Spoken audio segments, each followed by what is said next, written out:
So we move on to, obviously if you haven't noticed, I moved from there to here, not too far. Wills. Okay, before we begin, okay, the best introduction you can actually give to wills is the fact is the real deciding factor. Okay, is the importance. Most people are not aware of the greatness of the importance of Islamic wills. And I really don't need to give you any bigger of an indication than the following hadith. A man or woman may obey Allah for 60 years. However, when they approach death and they write an incorrect will, they become wajib for Jahannam. Now that is sufficient. Take it in. You spent your whole life doing ibadah, but when you're dying, you make an incorrect will. Give all this to my daughter. Don't give it to my daughter. Give it to him. And you die, get ready for Jahannam. And the amount of people, what happens? We don't write a will. And then we say, why is our community in such a flaw? Why are brothers fighting brothers? Dads not even in the grave yet, and people are having family feuds. Oh, I should have got that house. I should have got that car. What's happened here? What's happened here? And families break apart. Cousins don't want to see cousins. Brothers don't want to see brothers. Moms fighting with daughters. Everyone's fighting with each other. All that could have been prevented by what? The father just writing a wasiyah. What's owed to owe? Who? Simple as that. Because no one's got any say above the will of the person who's died. It follow is law, other than some circumstances. So the fact is, we are ready to blame what's in. Not all elements. This is where we'll discuss. What you're referring to is inheritance. Now, do we say Islamic will is inheritance? No. Inheritance is an aspect of Islamic wills. That's what we're going to, inshallah, get through to you. So what you need to understand here, though we're doing Islamic wills here, is a broad concept for you to understand. Else, if you just go in inheritance alone, for example, okay, if you look at Imam Abu Hanifa rahimullah's fiqh, if you go into Qaduri's fiqh, you got a third quarter of the whole fiqh books are just inheritance. So you can understand how much there is to do with inheritance. We're not going through that. If you have an inheritance issue, please see a mufti. Okay, please see an alim, because inheritance differs according to your position. According to how many siblings you have, how many sons and daughters you have, your inheritance will change, your figures will change. So it's based on individual, personal position of circumstances. You can give a genetic, we will give a genetic idea of it, but don't take that as a law, because each individual, some people have just one brother, some people have 5. So your proportions differ. That's all is going to be with Islamic wills. So some of the common misconceptions is our community, they exclude the daughters and they give it to their male offspring. Give it to the son, exclude the daughters. And haram act. You fall within that sunnah above. That hadith there, you are amongst them. If you have excluded your daughters. Why? Because Allah and the Prophet ﷺ has included the daughters. Who are me and you to exclude them? And me as a person, as in you, if you have a will of your father and he has written this incorrect will, he is wajib Jahannam. However, you can prevent that by amending his will. By amending his will. Now if let's say your 100 grand house is coming to you and the father's given it to you and you know it's an incorrect will. Now remember, all today we were speaking about you got a choice to send your dad or your brother to Jannat or Jahannam. This is another choice here. Now you can accept the £100,000 house and let your dad go to Jahannam, or let the brother go to Jahannam, or you can forsake that and give the equal share, and he will be forgiven of this sin that he is left. So this is where the greed of money comes into place. People forget the akhirah, people forget the person that's gone. All they think about is monetary value here, money. So that's one way. The person who is the next in line has the power to cancel the will. And if there's a qadi there, the judge, he has the power to cancel. Okay, alim, he has the power to cancel. Because sharia outweighs your will. even though we give emphasis to it. Certain children are left out due to various things. My youngest son looked after me all his life. Why should I give it to my eldest sons? They never took me in. Common problems we hear, problem we face in our community.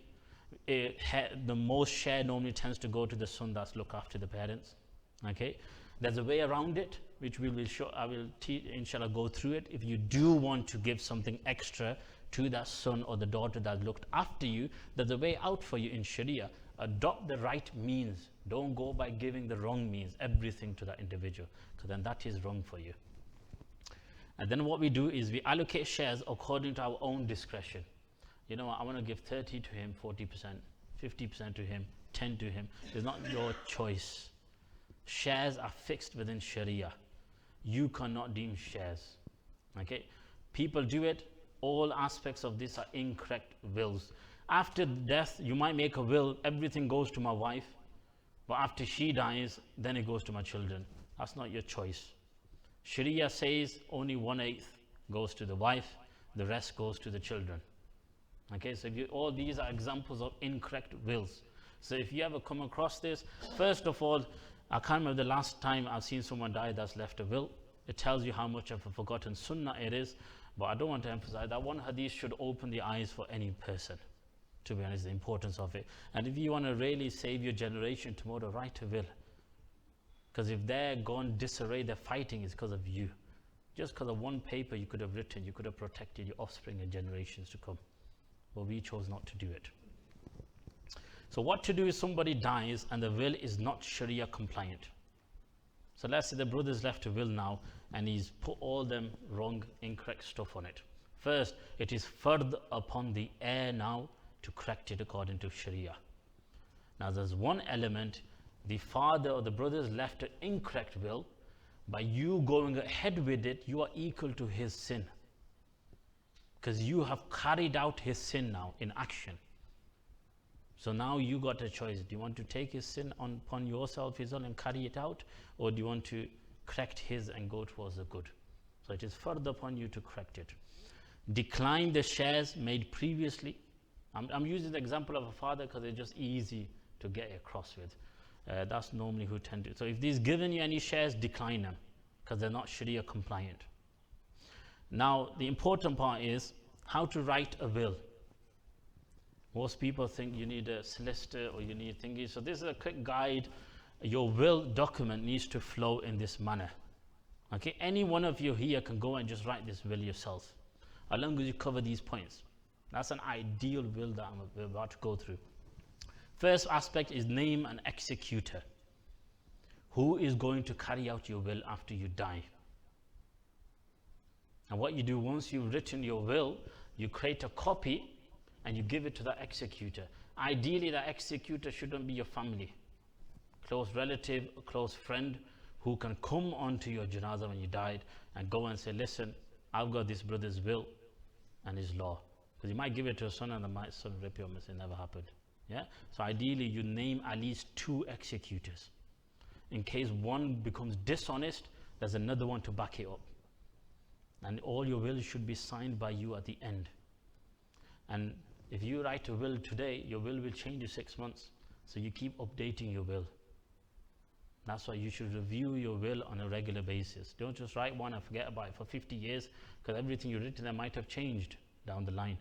Just look through anything changed, amend it, give the same to your executors again. Say, listen, give me my old will back. Here's a new one, updated one. So choose someone trustworthy for that. They need to be in good health. Don't give it to someone who's 90-year-old, because most likely they're going to die before you. So there's no point of an executor, basically. Choose someone that's healthy. You don't know, Allah knows best, but you try your best to determine who might outlive you. Okay, accordingly. They must be trustworthy, like we said, they won't undo your will or do something else with it. And they must be a good Muslim, fear Allah, and the fact that they will fulfill the rights that you have left is a big burden. Okay, don't say that, leave me your will, brother, I'll take it, because now you got the responsibility to fulfill that will. You have to go to that family and say this, this, and this, and you have to see it through all the way. So it's a big responsibility. It's a great ajr for those that accept it. Okay. Then we have contact an estate or will lawyer if you have big inheritance, if you have big properties, if you have a lot of thingy, you need to contact somebody to know the laws of inheritance. Tax, okay, people avoid tax, stuff like that. There's a difference between avoiding and evasion.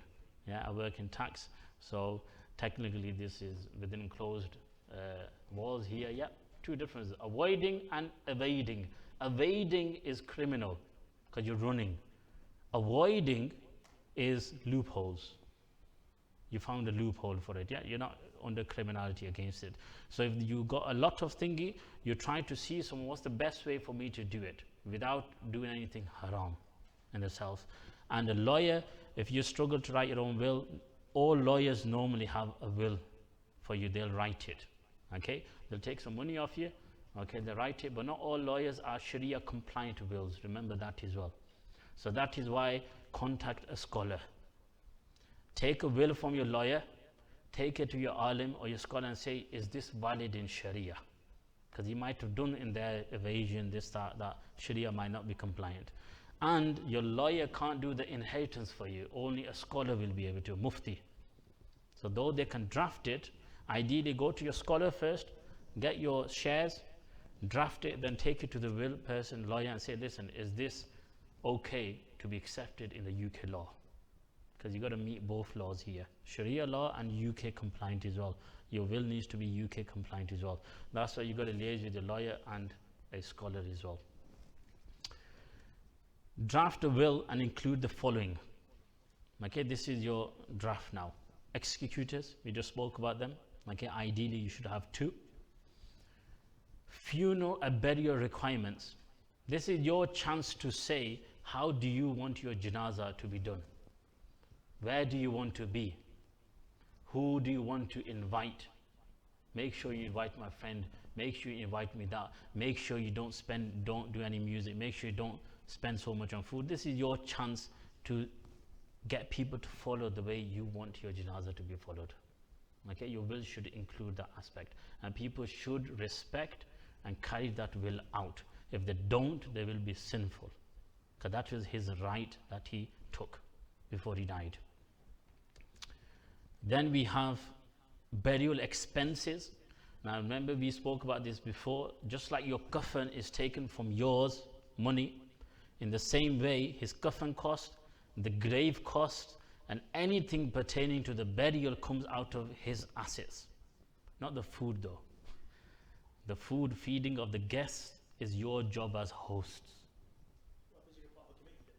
If you're part of a committee, then you've been given that money, haven't you? That counts as your assets that you've been putting towards it. But anything to do with burial, this is funeral cost, burial cost, grave cost, coffin costs, go out of his money. Okay, why? Because you're not putting a burden on other people. If you got it, do it. Because someone might say to one brother, you do it. Oh no, you do it. Oh no, you do it. You just created a fuss. Do it yourself. Everyone, if you look after yourself, you avoid all these problems. Guardians of children, if you got young children, put it down in your wasiyah. Who do you want to be the guardian? And you'll be surprised, there's a lot of families where uncles or people take advantage of young daughters or sons that are left behind whose parents have died, and they come into their custody and they abuse them. But if you've written a will, you will know who's trustworthy. You know who you want to be the next guardians for your children. Write it, especially if your children are young. You don't know when you're going to die. You don't know if your wife's going to live after you, how long. What will happen to your children, especially if they're young? Take advantage, write it in your will. Payment of debts. If you have any debts that you owe people, nobody knows. And the Prophet ﷺ, the hadith to the narrates the fact that the Prophet ﷺ said that even a martyr, a shaheed, will have all his sins forgiven except debt. If he owed people money, even he will not be forgiven for debt. So it is important. If you owe someone money, write it in your will. What do we do in our culture? On the Janazah day, we make an announcement. Is there anybody that our father owed money? We try to do that afterwards, and we try to play guess. Is there anybody approaches? Somebody approached, listen, he owed me $10,000. How do you know? Well, my father never told me. Are you going to pay him or are you not going to pay him? Yeah, guilt, blackmail might happen. If your father's written it, end of days, he didn't write it. You got no guilt of consciousness. So it's important you write your debt. It's for your own self, else you're going to be asked about this in the grave. And there's no forgiveness from debt. So you clear it. It resides upon your head right until the day of Qiyamah. State that the will covers all your estate. You need to be explicit. Say, this will of mine covers all my estate. This and that. So there's no leeway of misinterpretation of your will. This is especially for those that might have a lot of estates, houses, cars or whatever. Any division of business assets, or for the executor to contact a lawyer or scholar to divide according to Sharia, you need to make thingy here. Sometimes people invest when the family doesn't know about it. You need to include it in your will. Say, I got this business. If I die, contact this person who will handle that. Mainly is your business partner or is your best friend that knows about it, but your family doesn't know about it. Yeah, make sure you include that in your will. Any donation payments to be made to a charity. Okay, we'll come on to this in the next one. You have a portion of your assets that you can give after your own free will towards a charity as a gift. Okay, not all of it, a portion. Okay, if you want to give something towards a charity, you need to state it. Before, I got £10,000, £3,000 gone on grave, £1,000, I got £6,000 left. After 6,000, I want you to give 1,000 to this masjid. They have to give that 1,000.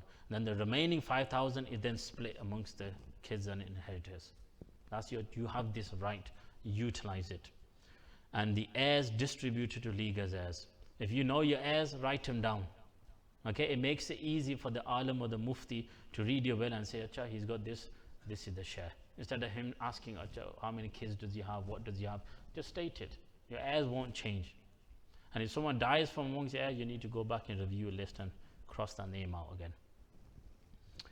So find 2 witnesses to witness you sign the will. This is ending of your will here. So what we got here is all your will aspects. Now, a lot of these things won't really apply to me and you. Yeah, to normal people, we just work 9 to 5. Yeah, we're not got houses, we're not good thing. I don't know about Maidenhead, but just normal. Yeah, some people live an ordinary life. A lot of the will be quite simple. So this is just to consider every aspect of it. When you've written your will, find 2 witnesses. They cannot be family. They cannot be those who are your heirs that the money is going to. You can't use them for witness. They need to be somebody outside your circle of inheritance. They need to be outside. And they cannot be family members or any relation whatsoever. Keep a copy of a will in a safe place. This is your copy, master copy. Create a copy and give it to your executors. So there should be at least 3 copies of it. Any question on just that will writing? Yes. How much percentage you allowed to make a will, but you can't, your asset is not That's coming up. divided after your death? It's coming up. Not straight away. This is what we're saying. If the person hasn't given any proportion to give as sadaqah or thingy as a gift, then his whole thing is given as inheritance. Well, in the Sharia, there's a percentage you can make a will, but you can't make it whole will. Yeah, we're going to do that next. So what's the difference between a will and a gift? Okay, this is the main concept that we're trying. The question asked is here. When one gives something in his lifetime, when he's alive to someone, it is known as a gift. You gifted it while you were alive. On the other hand, giving somebody after their death is a will. In very simple terms, that's the difference between a gift and a will. I'm not advising you, I will just tell you loopholes that people use. During your lifetime, you might want to give everything to your son as a gift. You're alive, it's your money, you can do what you want. But if you die and say everything goes to my son, then it can't, then it goes against Sharia. Yeah?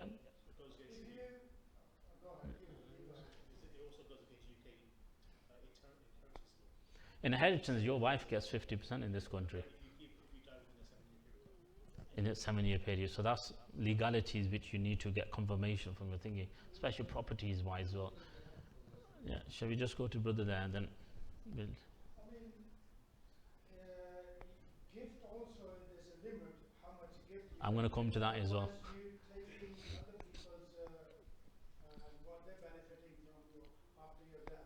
This is it. Yeah. Percentage, I asked the percentage, how much percentage? There's a. We'll come on to the next slide. 1/3 or 1/4? We'll come on to that next slide. So bear with me on the percentage of the gifts. Yeah. Let me come in the order. Yes, brother.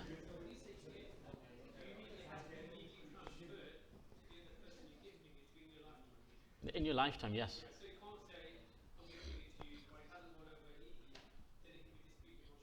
Now, this is where the fiqh of transactions is quite important. So this is some of the other courses that we deliver. Fiqh of transaction is what's binding in a transaction to make it legal in Sharia. And in Sharia is offer and acceptance. I offer you, you can have this mouse for £10. You accept, transaction is done. That's yours. Offer and acceptance.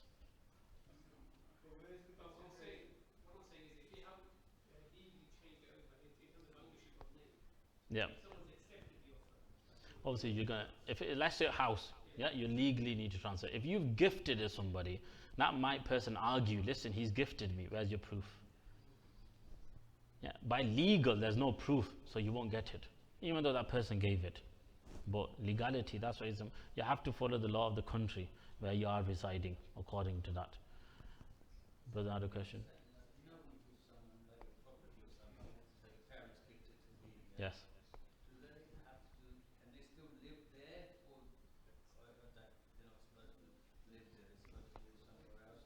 If they've gifted a property, unless the person throws them out, I'm not aware of anything else. They can, of course, they can stay. Though the owner has changed, but the owner keeps them there, they're more than welcome to stay. The decision is upon the owner of the property. Yes, brother. The two witnesses to you signing the will, do they have to also be Muslim, or is that against or not? Ideally, you would choose somebody as a Muslim, because they need to be aware of the Islamic concept of the will, okay, to interact. But there might be somebody that's a revert, they might not know somebody, but there's nothing stopping a witness being a non-Muslim, because he just witnesses signing. And within Islam, when you go to a qazi, you need two witnesses, mayor. Nowhere does it say they have to be Muslim. Yeah, it could be anybody.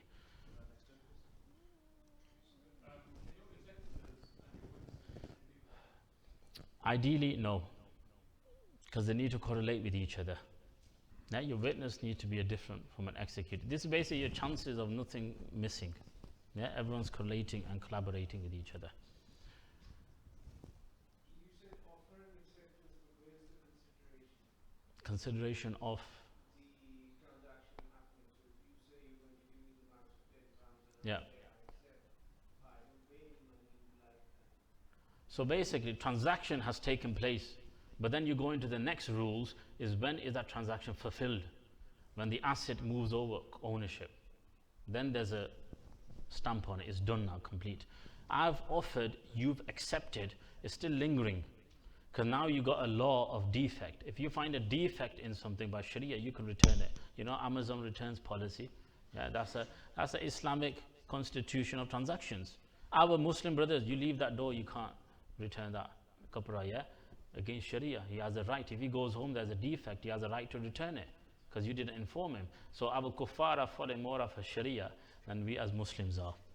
Yeah, that's the unfortunate aspect. So there are other legalities in transactions which is going to tend to take us away. Yes, brother.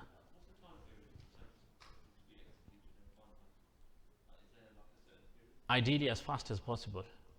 There's no limit. It depends how much. If you got hundreds of properties, it's going to take you some time, yeah, for that to be distributed. Yeah, depends how much people fight over it, or if they put it through the case, go through courts, this and that, challenge it. It's all thingy. That's why it's important in lifetime. Write your will. Ideally, the proper way to write your will and sit your family down. Say, listen, this is what I'm deciding. Is there any ikhtilaf? Say it now while I'm here. That's the job of an elder, is it not? Yeah, deal with the ikhtilaf while you're alive.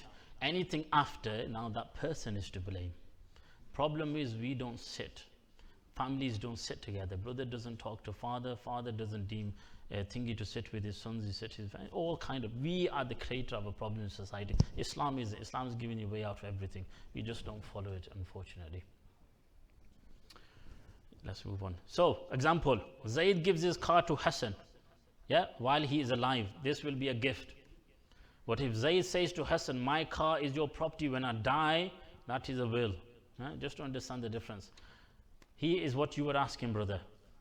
At the bottom left, you say payment of religious obligations and chosen person. You have 1/3 of your shares can be given towards your janazah, towards your coffin. So if somebody left only £100, unfortunately you won't be able to fulfill everything. You can't take all the 100. You can only take 1/3 of that 100 and use it towards the burial. The rest 2/3, 60 quid, goes in inheritance. Yeah, someone's left with whatever 100,000, 33,000 will be used maximum. Yeah, 1/3 is maximum for his thingies. The rest goes is inheritance. And in regards to gift, you are only allowed to give 1/3 of your leftover that's going to inheritance as a gift to someone in your will. Yeah, 1/3 maximum. You can't give everything of your remaining. So this 2/3 you got left, which is going to be applied to inheritance. After that 1/3 you can write a gift to Hassan or Zaid Makar or whatever, yeah, up to 1/3. That will still leave you with 1/3 which will go into inheritance. That's a very basic concept. And you can understand if you were to go through wills, then most of it is question answer based on individual. 1/3 of 2/3. Yes. That's if 1/3 was fully taken. Let's say you only took 1/5. Now it'll be 1/3 of 4/5. Yeah, the leftover. 1/3 of the leftover, basically, in very simple terms.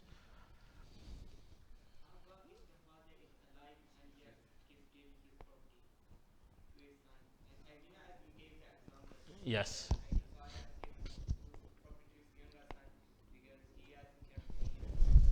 So here's a very delicate answer, is what you consider. Though Sharia allows, now this is where people normally don't get the concept. Just because it's jais doesn't mean you should do it. Yeah? It is jais for you to give because it's your property. But if you're taking the right of others, you shouldn't. Yeah, this is a matter of taqwa, not of haram and halal. Our people just, is it haram or is it halal? I just want to focus on that. They don't even think about taqwa or God consciousness. Yeah, you earning the rights. And if Allah wishes and He wills, He'll hold you accountable. Are you going to stop Him? No. You need to be considerate. To correct the will. Yeah, to correct. That's the thinking of it. That's our pretty much basis of Islamic wills. We're just trying to, the emphasis here is for you to understand that every single individual should have a will written. Society and the world is the way it is because of me and you, not for other people. All it takes is one person to change a house, to change a community. Okay, that's all it takes. Our job here is me to speak to you as individuals, for me to act upon it myself. So the wills, if you have, take time. It only takes time to draft it once. Afterward, you can just review it.